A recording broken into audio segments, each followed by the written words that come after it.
गिरीश देवरमणी परिवाराच्या वतीने 4 नंबर नंदीध्वजाचे पूजन, खासदार प्रणिती शिंदेंची प्रमुख उपस्थिती। सोलापूर सराफ असोसिएशनचे अध्यक्ष गिरीश देवरमणी यांच्या सम्राट चौक येथील निवासस्थानी ग्रामदैवत सिद्धरामेश्वर यात्रेतील श्री विश्व ब्राह्मण समाज कालिका सेवा मंडळ ट्रस्टच्या 4 नंबर नंदीध्वजाचे पूजन एकदा भक्तलिंग हर बोला हरच्या घोषात मोठ्या उत्साहात व भक्तिमय वातावरणात करण्यात आले।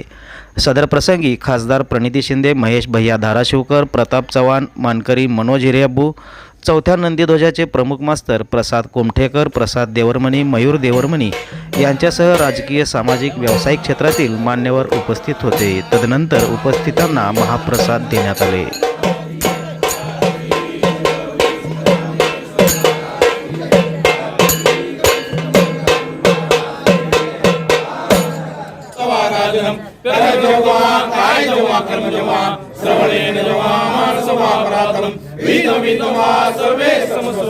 जय जय करुणादेव श्री महादेव शंभो।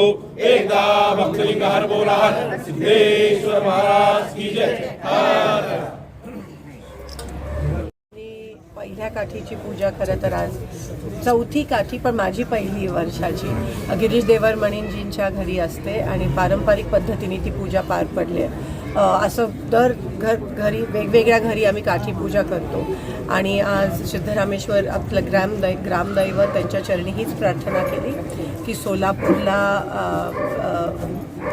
पाणी रोज येऊ देत, जे काही घाणीचं साम्राज्य त्याच्यापासून मुक्त कर, युवकांना रोजगार मिळवू देत आणि सोलापूरची प्रगती होऊ देत। सोलापूरची ही जी परंपरा आहे, काठी पूजा असेल किंवा अक्षता सोहळा असेल, ही सगळ्यांना एक करणारी, कधी कोणत्याही हा जो देव आहे त्यांनी कधी कोणत्याही प्रकारचा भेदभाव केला नाही आहे। सोलापूरला अनेक वर्ष या देवाच्या आशीर्वादाने सोलापूर अखंड राहिलं आहे आणि तीच भावना आणि तीच भक्ती आमच्या देखील मनात तशीच ठेव, ती पावित्र्यता जी आहे ती तशीच ठेव, अशीच मी देवाच्या चरणी प्रार्थना करते आणि शेतकऱ्यांसाठी देखील भरभराटीचं आयुष्य मिळो अशी मी प्रार्थना करते। आज देवरमणीजींच्या इथे ही काठी पूजा संपन्न झाली आहे। त्यांच्या कुटुंबियांच्या देखील इच्छा आकांक्षा असतील त्या पूर्ण हो अशीच मी आपल्या ग्रामदैवताच्या चरणी प्रार्थना